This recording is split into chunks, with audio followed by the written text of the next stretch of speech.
Hello दोस्तों, welcome to my YouTube channel more knowledge. तो आज आप लोग के लिए लेकर आए हैं पेरेंटिंग स्टाइल, जिसे हिंदी में हम कहते हैं परवरिश शैलियाँ।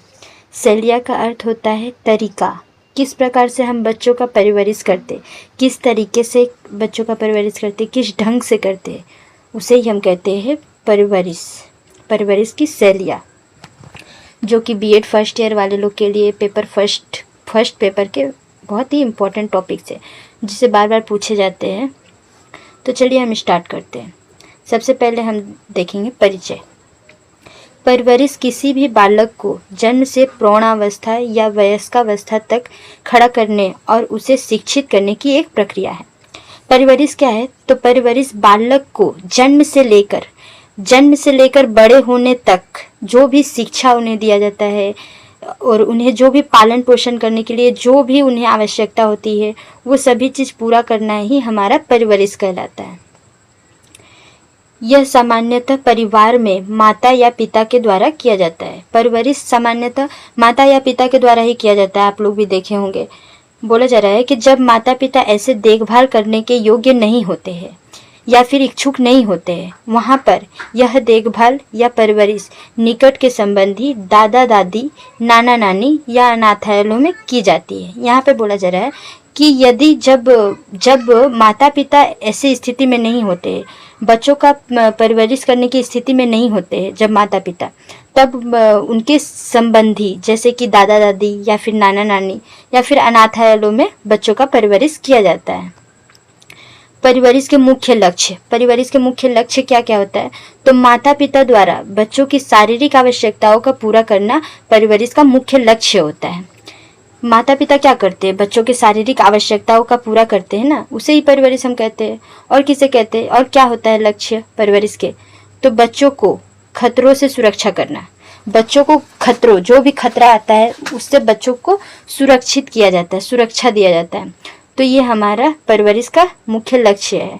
बच्चों को सांस्कृतिक मूल्यों, कौशल प्रदान करना। सांस्कृतिक मूल्य, हमारे समाज में जो भी संस्कृति होता है वो किसके द्वारा सिखाया जाता है? परवरिश के दौरान ही सिखाया जाता है बच्चों को। तो ये परवरिश का मुख्य लक्ष्य होता है। बोला जा रहा है कि बोमरिंद ने निम्नलिखित 3 सामान्य परवरिश शैलियाँ को पहचान दिया है। बोमरिंद ने 3 प्रकार की शैलियाँ को पहचान दिया है। परवरिश शैलियाँ 4 प्रकार के होते हैं। क्या क्या होते हैं?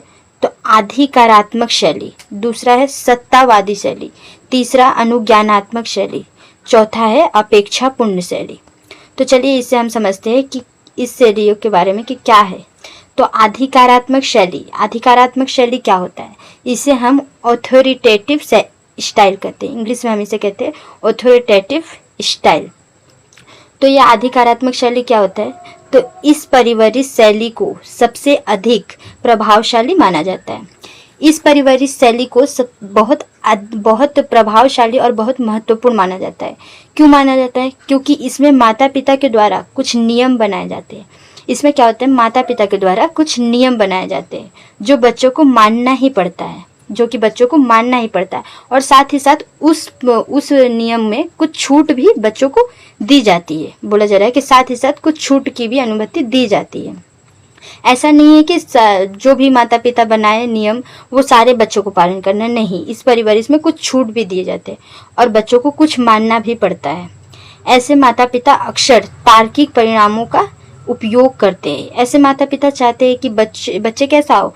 वो तार्किक रूप से उनका विकास हो, तर्क द्वारा अपने कुछ भी चीज़ों का सॉल्व करे, तो तार्किक बनाना चाहते हैं।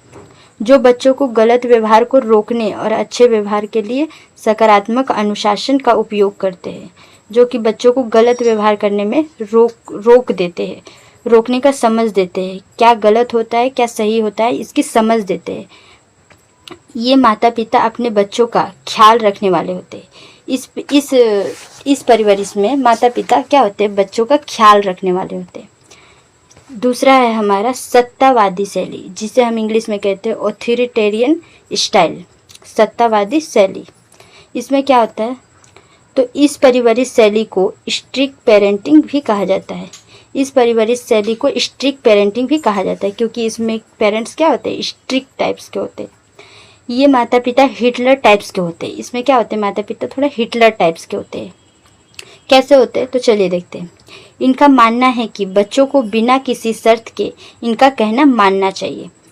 इस प्रकार के पेरेंट्स का मानना रहता है कि वो जो भी नियम लागू करे बनाए, वो सारे नियम को बच्चे माने।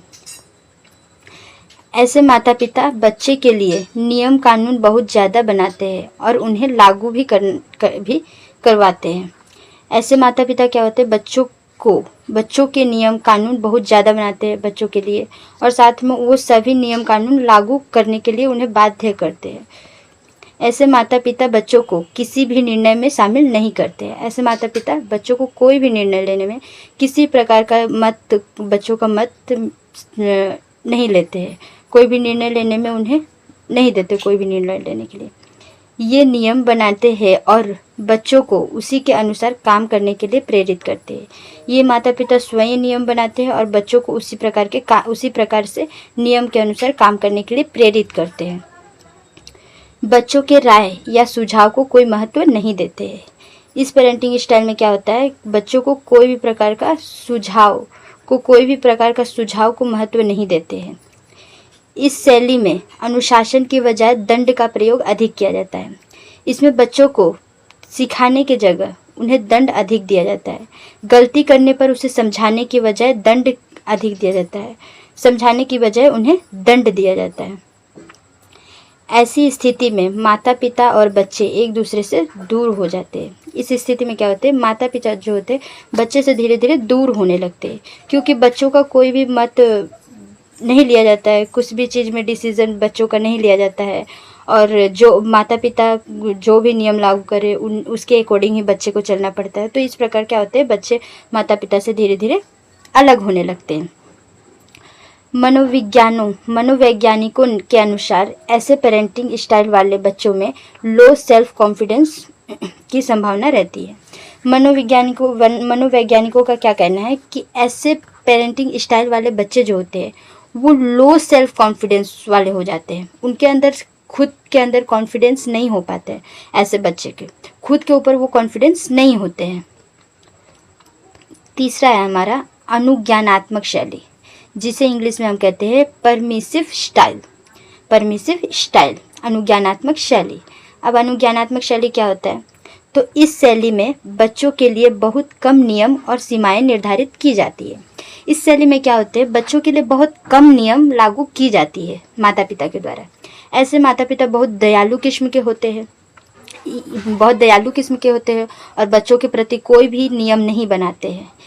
इस तरह के माता पिता अपने बच्चों के साथ दोस्त जैसा व्यवहार करते हैं, पूरा फ्रेंडली रहते हैं, मतलब पूरा फ्रीली छोड़ देते हैं बच्चों को। अपने बच्चे में इनकी समस्याओं के बारे में खुलकर बात करने के लिए प्रोत्साहित करते हैं। ये माता पिता कैसे होते हैं कि अपने बच्चों के साथ खुलकर बात करने के लिए प्रोत्साहित करते हैं उन्हें, बच्चों को।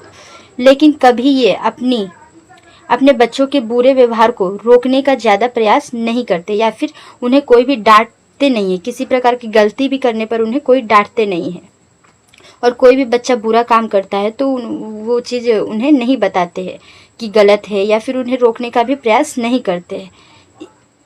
इस कारण से बच्चों में अनुशासन और नियंत्रण की कमी देखने को मिलती है। इस कारण से बच्चों में क्या होता है, अनुशासन की बहुत कमी देखने को मिलती है। बड़े होने पर ऐसे बच्चे सेल्फिश हो जाते हैं। ऐसे बच्चे क्या होते हैं, सेल्फिश हो जाते हैं, खुद के बारे में सोचते हैं, उन्हें क्या गलत है क्या सही है इस चीज़ का नॉलेज भी नहीं मिल पाता है।